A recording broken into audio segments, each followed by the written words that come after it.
Hello everyone, welcome to this 15th and final episode of our series devoted to solutions journalism, SOJO, produced by the Académie France Média Monde and CFI. I'm Zephyrin Quadio, journalist at RFI. Hello, I'm Yena Lee, journalist at France 24. For this final episode, Zephyrin, we will see how to maximise the impact of SOJO. Yes, because solutions journalism isn't just an article or a show. For it to work, it needs an ecosystem, one with its own audience. We saw, for example, that Nice Matin asked their readership which subjects they wanted covered, and Philippe Bertrand on France Inter is constantly supplied with subjects by his listeners. This interaction with readers is the base, but it's not all. To maximise impact, we must also work in a network. Aché Atema Youm, creator of Stop Blah Blah in Dakar, you've a proverb for that. Alone we go quicker, together we go further. And you've put it into practice by producing themed reports where the media in each country can participate. Yes, together we define a problem common to our countries, and each is required to provide a response from their respective citizens, the aim being to inspire each other. Stop Blah Blah is Africa, but there is also a global network, Solutions Journalism Network. Nina Facio, in a nutshell, what can you bring to these new SOJO enthusiasts?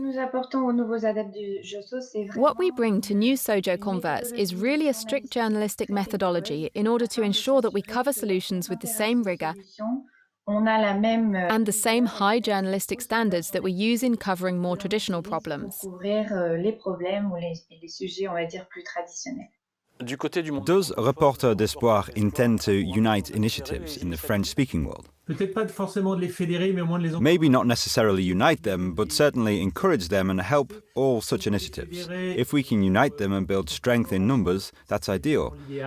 But at least to be able to share with them everything we do and everything they do. We'll share the news. You organise special solutions days with dozens of media. Does that give SOJO a real blast effect? There has been a huge evolution in solutions journalism these last 8 years. Newspapers are starting to do special reports, something we initiated. And we've really had a major impact with consequences, because the newspapers that do more and the newspapers that don't discover this possibility, thanks to us, and start doing more as well. So the blast effect is huge.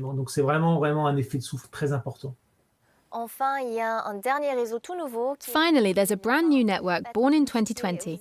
Patrick Busquet, you're president of Next World News. And if I summarise, you have 3 specificities. 1, you want to label the media. Today in our societies, there's a situation where, on the one hand, collective issues are more and more meaningful for everyone, for the life of companies, for the future of coming generations. Yet, on the other hand, there's a lack of information that is useful, concrete, or practical, where they explain the ways to respond to these challenges. That's what we call useful information of collective interest.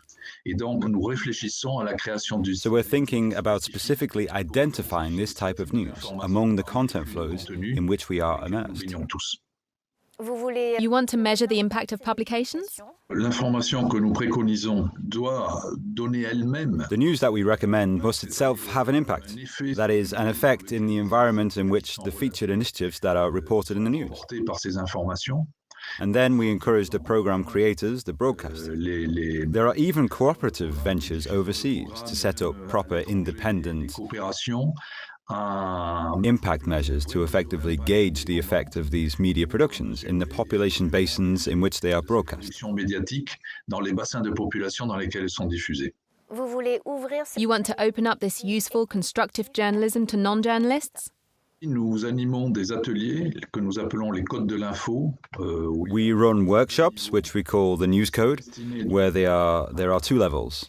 On the one hand, we intend to provide people with tools and keys of discernment, so that in the flow of content they can identify what is news and what isn't, and what is useful information of collective interest and what is less so.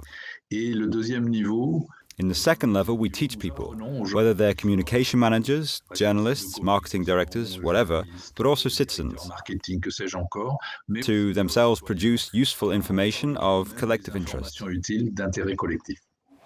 Thank you, Patrick Bousquet, and all of our contributors. You'll find contacts for these networks on our platform, as you'll also find additional educational material on each of our videos.